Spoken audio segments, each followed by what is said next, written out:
Assalamualaikum warahmatullahi wabarakatuh. Hamdan wa syukran lillah wassalatu wassalamu ala sayyidina Muhammadin bin Abdillah la nabiyya ba'dah la haula wa la quwwata illa billah. Rabbi shrah li sadri wa yassir li amri wahlul 'uqdatam min lisani yafqahu qawli.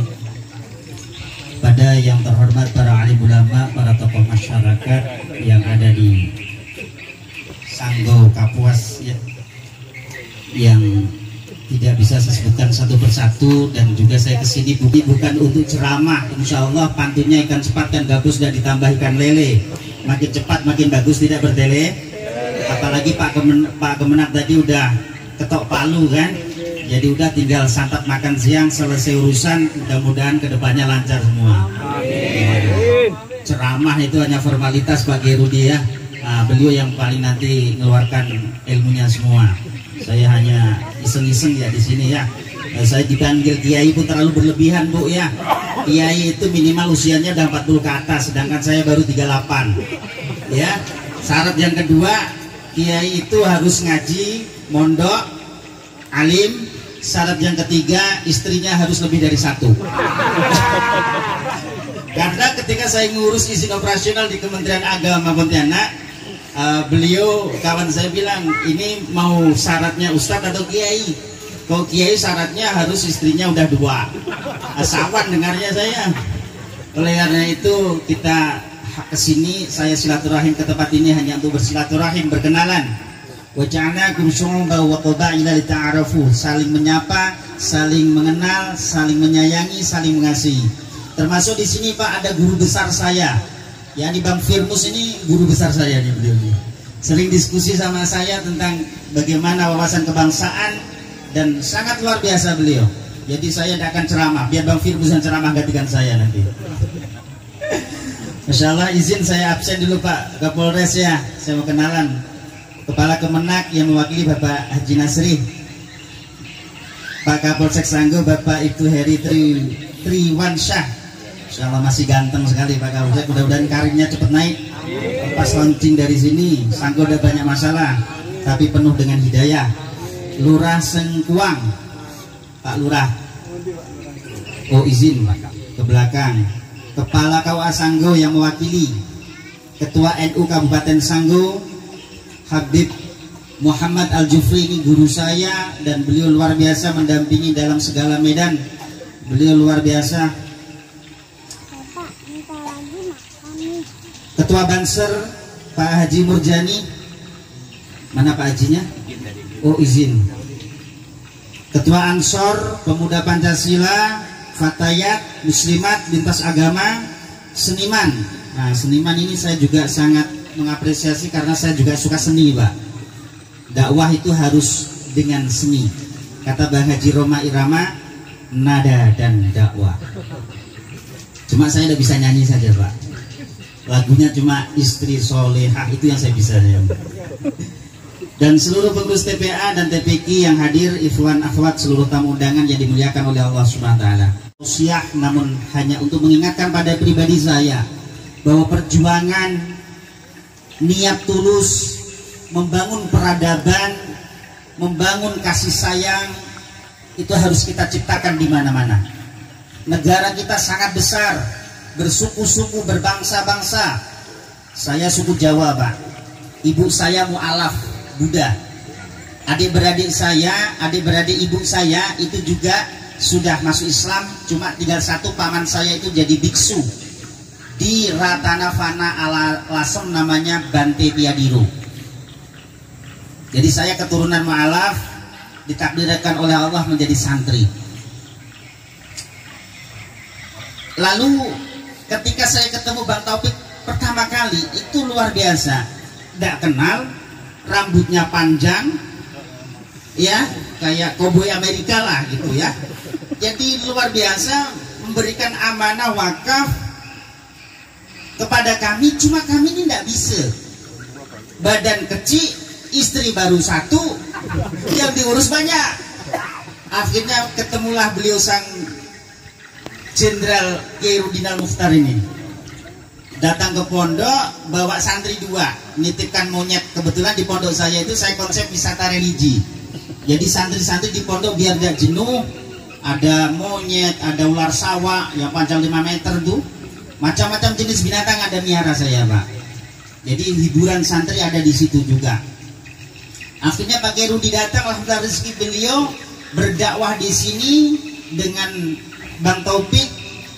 Saya kira beliau sangat luar biasa. Magnetnya di Sanggo ini sudah sampai ke Pontianak.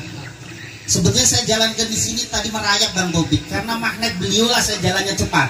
Jam 6 jam sini udah jam 10 ya Beb ya, udah sampai. Karena supirnya Garuda.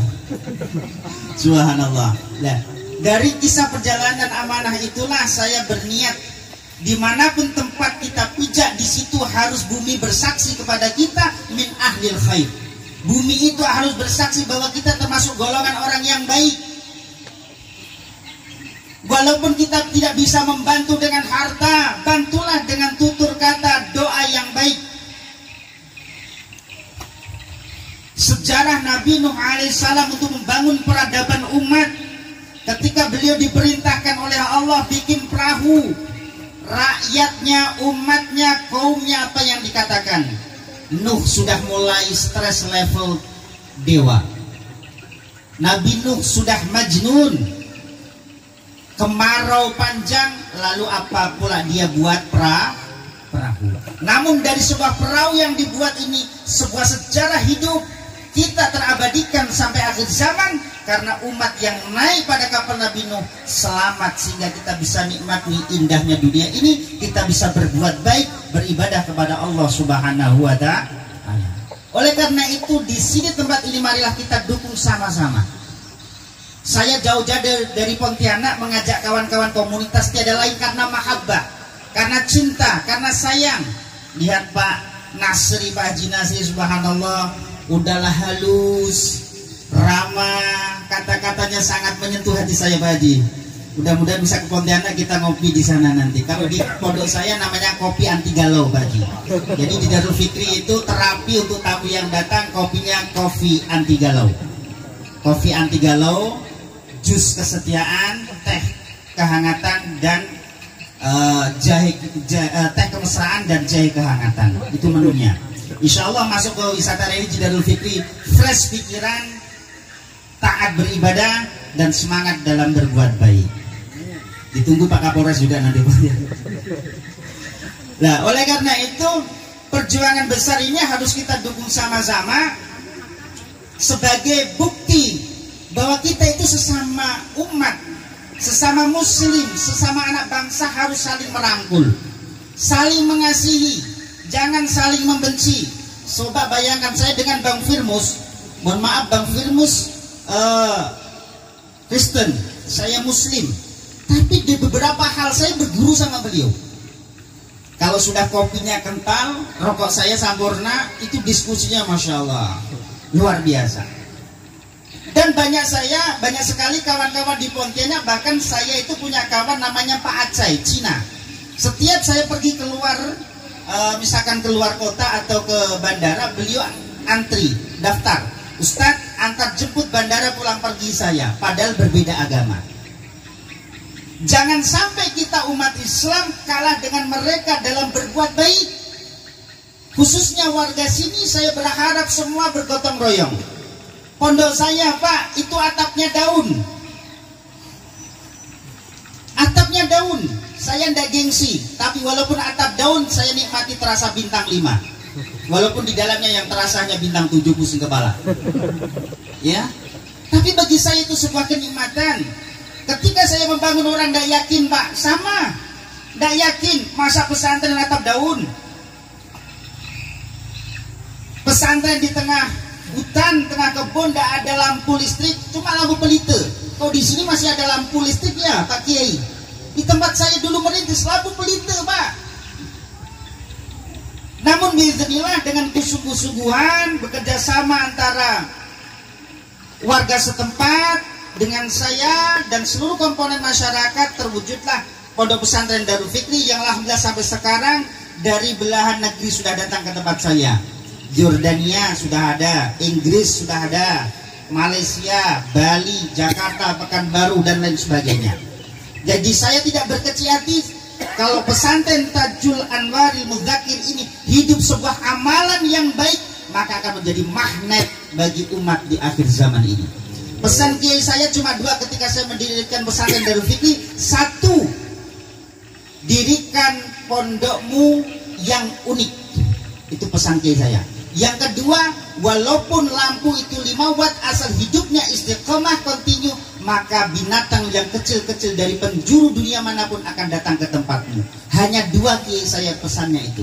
Lalu akhirnya saya mencoba bagaimana pesantren itu unik dan menjadi sarana bagi umat yang galau, yang stres dan berbagai macam hal. Maka hadirlah di pesantren itu sebagai sarana pendidikan bagi siapapun, bukan hanya santri. Oleh karena itu, keunikan perlu kita ciptakan, inovasi perlu kita buat agar umat ini tidak happy dengan kemaksiatan, tapi happy dalam mempelajari agama. Saya hanya pesan satu riwayat hadis yang diriwayatkan Imam Ibnu Abbas tentang keutamaan sholat.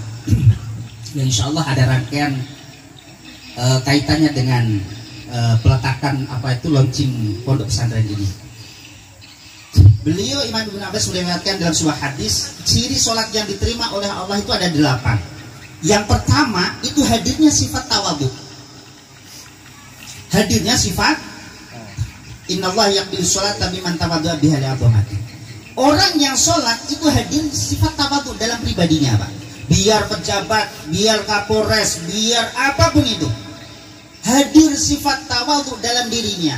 Biar Pak Heri, Pak Kapolres, pistol di pinggang kanan, tapi kalau dengan umat Islam, dengan sesama anak bangsa, hormat melayani dengan setulus hati.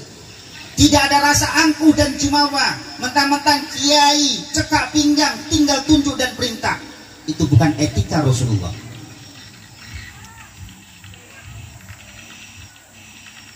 Yang kedua, walam yastatil alal khalqi, tidak sewenang-wenang terhadap makhluknya Allah. Bukti kalau kita sudah sholat, Pak, justru makin melayani masyarakat, tidak sewenang-wenang. Mentang-mentang warga sini ada yang tak cocok dengan Pak kepala desa, Pak Lurah, ya. Pak Lurah yang dicari cuma janda-janda muda gitu kan. Misalkan. Lalu yang janda tua tidak dikasih tanda tangan Pak Lurah gitu. Wah, ini tidak boleh. Justru buah daripada sholat adalah walam yastatil alal khalqi, tidak boleh sewenang-wenang terhadap makhluknya Allah.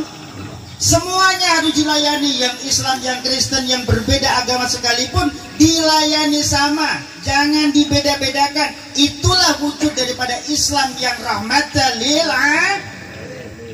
Coba bagaimana Rasulullah itu sungguh bijaknya, depan rumah beliau dibikin sebuah tempat musyawarah lintas agama, Darun Nadwah. Islam, Majusi, Nasrani kumpul di situ, berdialog, berdiskusi, begitu indahnya musyawarah dalam agama. Lalu bagaimana sekarang tersekat-sekat dengan berbagai problem umat ini karena para dai-dainya tidak bijak dalam menyampaikan tausiah. Yang ketiga, walam yabit musiran ala maksiati. Ketika kita hadir di tempat majelis-majelis ilmu, insya Allah tempat ini hari-hari penuh dengan kajian ilmu, sholat jamaah, maka di situ kemaksiatan dengan sendirinya akan hilang. Ibu-ibu yang biasa ngerumpi akan rajin ngaji, betul? Ibu-ibu di sini rajin ngaji apa rajin ngerumpi? Kalau di Pontianak kebanyakan kerum. Tak tahulah di sini, tidak tahu kalau 11-12. Tapi insya Allah dengan hadirnya majelis ilmu, kata Imam Athaillah, majlisu ilmin yukaffiru sab'ina majlisan min majalisil lahwi. Majelis ilmu itu bisa menghapuskan 70 majelis-majelis lalai. Majelis nonton bola, majelis berumpi, majelis gaplean, dan lain sebagainya. Dengan hadirnya majelis ilmu, pendidikan moralitas kepada anak-anak kita, insya Allah perkara-perkara yang dilarang agama maupun dilarang negara akan terkikis dengan sendirinya, tanpa harus kita mengatakan itu tidak boleh, tanpa harus menunjuk itu sesat, seolah-olah kita panitia surga. Fokus saja perbaiki moral anak kita, fa insya Allah akan menjadi hudal linnas petunjuk bagi manusia. Yang selanjutnya waqata anaharu fi dzikri. Waktu kita gunakan untuk berzikir kepada Allah. Hidup hanya sementara Pak, apa yang kita cari? Popularitas, kekayaan, jabatan dan lain sebagainya. Dan itu semua tidak akan melahirkan ketenangan batin. Kurang apa hebatnya namanya Michael Jackson popularitasnya Pak? Ada yang kenal Michael Jackson Pak? Ada yang kenal Michael Jackson Bu? Ada yang kenal? Punya nomor WA-nya, Facebooknya. Kurang apa hebatnya Michael Jackson lewat popularitasnya akhirnya mati dalam keadaan bunuh. Ada Love Merkel, orang terkaya, mati bunuh diri dengan menabrakkan kendaraan yang paling mahal kepada kereta api. Marilyn Monroe, orang tercantik di dunia. Kurang lebih kalau Bapak pengen lihat Marilyn Monroe itu, kalau Bapak ke Pontianak datang ke rumah saya, istri saya itulah dia. Mirip. Siapa Pak yang muji istrinya? Kan kebanyakan yang dipuji orang lain, artis dan sebagainya, istrinya tak pernah dipuji-puji, betul? Jujur Pak, ya. Marilyn Monroe itu cantik Pak, luar biasa. Tapi dengan kecantikannya bukan melahirkan ketenangan, tapi justru mati overdose. Maka ketenangan hidup itu ketika kita banyak bersyukur kepada Allah. Jadikan mata ini sarana berzikir, mulut sarana berzikir. Dengan apa? Warga sini berzikirnya dengan membantu Pondok Pesantren Tajul Anwaril Mudzakir. Apa yang mampu, apa yang bisa Pak. Saya bisa bawa cangkul Pak Ustadz, bawa cangkul. Saya bisa hanya belian 1 batang Pak Ustadz, bawa. Saya hanya bisa batako 50 butir Pak Ustadz, bawa. Semua yang kita donasikan untuk agama akan dibalas oleh Allah dengan balasan yang tak yakinlah Pak. Orang yang berjuang di jalan Allah, orang yang berdonasi di jalan Allah, berjuang untuk kebaikan, harta kita tidak akan makin berkurang, justru makin bertambah. Yang nomor berapa tadi Pak Kapolres? 3. Pokoknya Pak Kapolres sebagian ngitung ya, cepet hafalnya. Yang selanjutnya warahimal miskin. Orang kalau sudah sholat, indikatornya apa, ciri-cirinya? Cinta kepada para fakir miskin.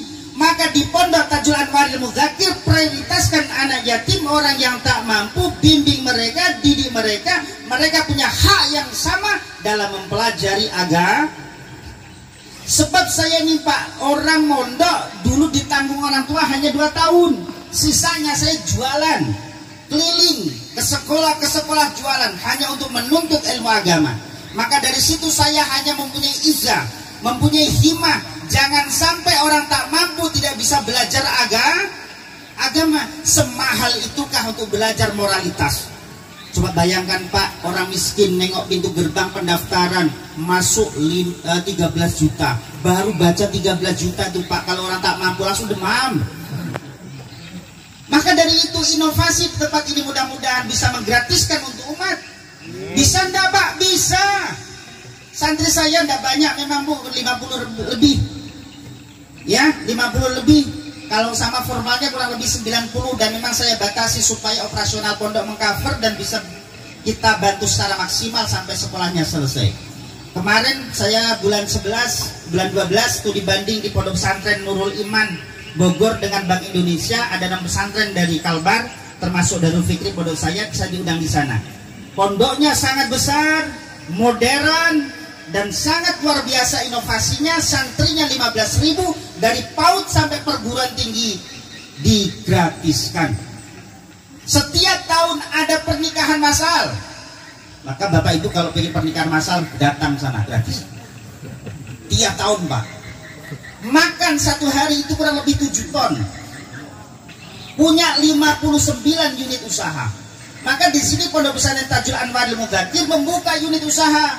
Ada travel umroh, yang mau umroh silahkan. Saya pun di tempat ini. Saya menjadi pembimbing juga di travel umrohnya Bang Taufik, yang dibimbing oleh juga Pak Kiai Rudin Al-Mukhtar.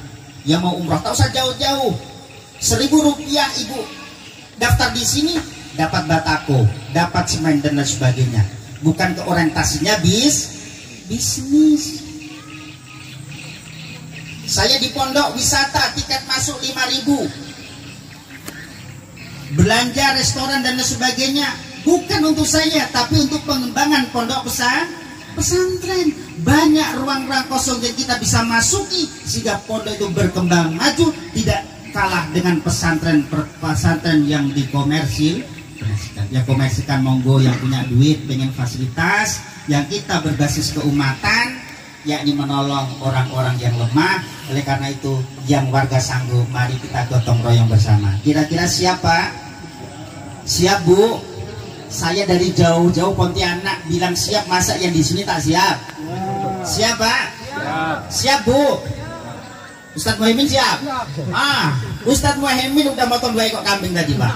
Tadi pagi udah di WA, semangat Ustadz 2 ekor siap. Biar strong. Masya Allah. Warahimal miskin, cinta kepada fakir miskin. Yang selanjutnya warahimal miskin wabna sabil, cinta kepada orang-orang yang berdakwah di jalan Allah. Para ustadz, para kiai, kasihan Pak Ustadz Rudi, motornya butut 75, dakwah jam terbangnya tinggi, pengusaha Kalbar datang, Pak Heri bawakan NMAX, Masya Allah. Ini Pak Ustadz Rudi dihibahkan untuk dakwah 24 jam. Masya Allah. Itu perhatian kita terhadap para tokoh, bukan hanya ngomong doang. Nyaman Pak Ustadz Rudi dapat bantuan sedikit orangnya, Pak Ustadz Rudi tinggal ungkang-ungkang kaki ya, duit datang seorang, emangnya miara tuyul. Jadilah umat yang cerdas. Indikator sholat kita diterima oleh Allah adalah wal armilada, cinta sayang kepada para janda, garis miring janda tua. Yang janda muda serahkan Pak Kepala Desa, Pak Kapolres juga boleh, Pak Kirudinal Mukhtar juga boleh, sisanya saya guru Pak ya. Maklum lah udah siang ini kan kayaknya udah kedau mata ya. Wal armilata, cinta senang dengan para janda, lansia yang tidak ada yang ngurus, lansia yang tidak ada yang peduli. Maka pesantren hadir di situ dengan ustadznya, Masya Allah, dekati, doakan semoga di akhir hayatnya bisa husnul khatimah.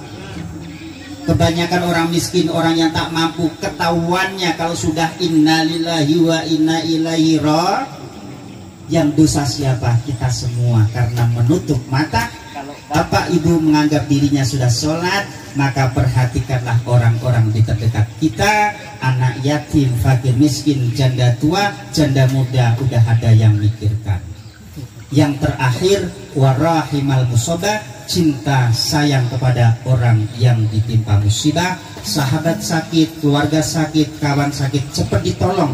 Kalau kita sudah merasa sholat, tumbuhlah empati, peduli seperti itu, maka insya Allah kita menjadi hamba-hamba yang mutakin, hamba-hamba yang ikhlas, hamba-hamba yang senantiasa dicintai oleh seluruh makhluk yang ada di bumi maupun di langit. Amin ya robbal alamin. Demikian dari saya sesuai dengan pantun tadi Pak Haji Nasri.